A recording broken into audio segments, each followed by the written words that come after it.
Minhas bonecas e meus bonecos queridos, todos vocês são mais uma vez bem-vindos aqui ao canal Bonecópolis. Tá tudo bem com vocês? Eu espero que sim. Hoje eu vou compartilhar com vocês um exercício que eu fiz muito por acaso, graças a uma ferramenta que eu ganhei. E a partir desse exercício, eu comecei a fazer várias reflexões dentro do que o efeito era feito ali com a foto e como eu interpretava, né? É arte, fazendo arte aqui. Então hoje eu vou compartilhar com vocês algumas reflexões a partir de um exercício com a luz nos bonecos.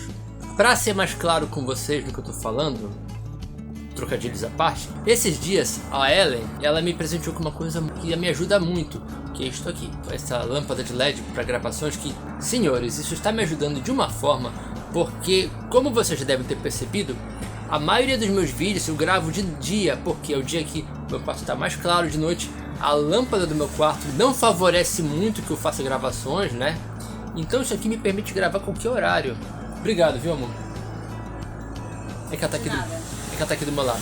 Todo mundo que é colecionador tem isso, né? Pega pra fazer de vez em quando fotos e fazer uns exercícios, fazer uns testes de luz. E eu comecei a fazer vários testes de luz. E eu comecei a registrar e pensar em como o meu olhar mudava a partir de cada personagem. Então eu escolhi essas figurinhas aqui que vocês estão vendo para fazer com cada uma delas uma infusão de luz diferente. Então bora lá na prática para ver o que eu tô querendo dizer para vocês. Eu quero começar falando da direção que a luz vem e como ela determina um pouco o personagem, né? Aqui no caso nós temos essa foto que eu peguei tanto da Selina Kyle, que vai aparecer em review por aqui, e do Batman do Pattinson. Eu fotografei os dois de lado, né? Qual a leitura que eu tenho disso? É que são personagens sombrios, mas parcialmente, eles não são totalmente sombrios. Ainda há espaço para luz dentro deles. Só que eles vivem nas sombras e eles meio que aceitam parcialmente a luz.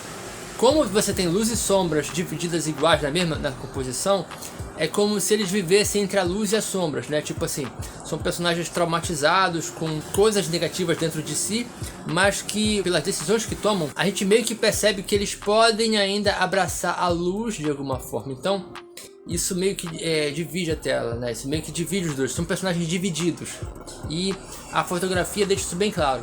Agora, isso não funciona com todos os personagens, quer dizer, ou pelo menos não da mesma forma. Eu fotografei o meu Superman Movie Masters também do lado, e ainda assim, como ele tem um uniforme colorido, o efeito é outro.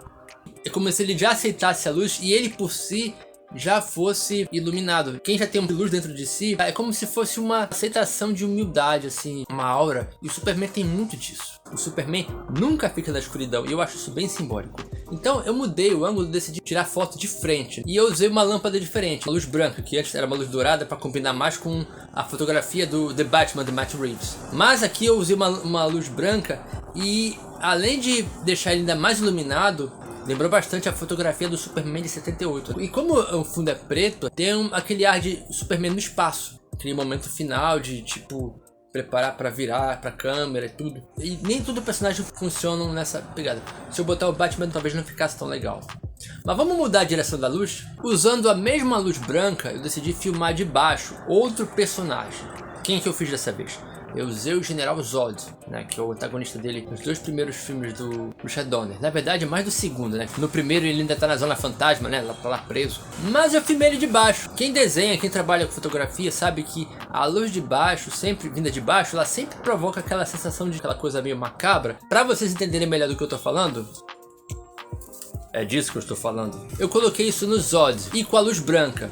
E aí vocês percebem duas coisas que faz esse efeito, né? Até pela postura que eu botei ele na imagem, ficou muito parecido com a primeira aparição dele no filme, quando ele está sendo julgado junto com a Ursa e com o Non lá em Krypton. A luz vinda de baixo para mim também traz a ideia de que, assim, a luz representa um poder. O Superman fotografado de frente pela luz combina porque parece que ele está aceitando uma coisa, ele encara alguma coisa de frente, não como se enfrentasse, mas como se a aceitasse. A luz, na forma de poder ou sentimento, é tipo assim, se a luz for um sentimento de estar em paz, por exemplo, é um uma percepção, por exemplo, que o Batman não aceita. Por isso, quando eu fotografo ele de lado, é como se ele não aceitasse a luz inteiramente.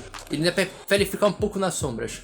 No caso do Zod, ele parece estar acima do poder porque ele se acha acima do poder. Agora, usando a mesma posição da luz, mas com uma tonalidade diferente, fiz isso com outro personagem. Eu peguei este Adão Negro aqui e coloquei na mesma posição do Zod, mas coloquei uma luz amarelada, que combinasse mais com a fotografia do filme dele. Só que eu acho que deu um efeito levemente diferente. Aquela luz amarela, até por conhecendo a personalidade do Adam, é como se ele desprezasse aquele poder. É tipo assim, é uma ferramenta que ele está usando para atingir seus objetivos. É como se ele fosse pegar aquele poder e jogar em alguém, que é bem a cara do The Rock, né? Então assim, é interessante como a luz, mesmo numa mesma direção, ela tem efeitos diferentes.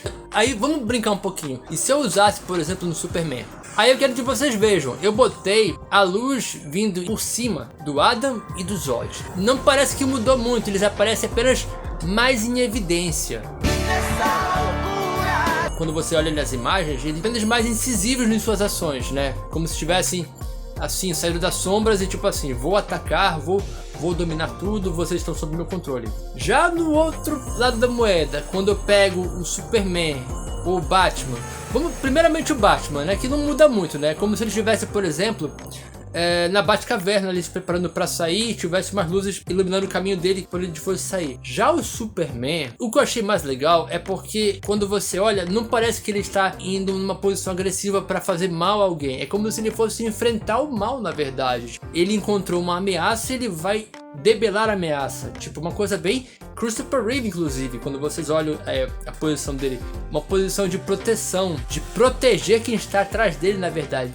Eu ainda fiz um último exercício de última hora, que foi fotografar todos eles juntos com a luz usando de cima, né, que eu não tinha feito. E eu achei importante fazer isso porque eu queria saber se de alguma forma podia mexer alguma percepção que eu tivesse sobre os personagens. E aí vocês vão vendo todas as imagens. E eu percebi que só na última imagem que vocês estão vendo aí, finalmente eu consigo botar um pouco de sombra na personalidade do Superman, mas não torna maligno, é mais como ele se estivesse irritado com alguma coisa, o que combina com alguns desenhistas. Vamos colocar assim, eles carregam um pouco mais do nanquim para deixar o Superman mais nas sombras. Foi mais ou menos isso aí que eu captei. Eu sinceramente gostei muito desse exercício de luz. Lembra um pouquinho as aulas de fotografia na faculdade, sabe? E também quando você vai a uma exposição e você vai fazer a leitura pessoal da obra exposta. Li certa vez alguém falando assim, a arte não é sobre o que você quer mostrar, é o que você quer mostrar internamente. Então é sobre as sensações que provocam. Vocês percebem que essas fotos em mim provocaram sensações. Imagino que provocaram em vocês também. Aí eu queria perguntar pra vocês, gostariam que eu fizesse esse exercício de novo com outras figuras? Se sim, baseado no que vocês sabem que eu tenho aqui no meu acervo de colecionador, que personagens vocês gostariam que eu fizesse esse exercício? Deixem nos comentários como vocês gostariam, na verdade, se eu voltasse a esse assunto usando a luz e sombra, né? Gostou desse vídeo? Deixa o like. Coleciona, gosta de fotografar suas figuras e ter ideias doidas que nem eu? Tá mais do que bem-vindo para se inscrever e também conhecer as redes do canal que estão bem aqui. Tá beleza, pessoal? Então é isso. Muito obrigado pela visita. Até o próximo vídeo ou próximo exercício aqui no canal Bonecópolis.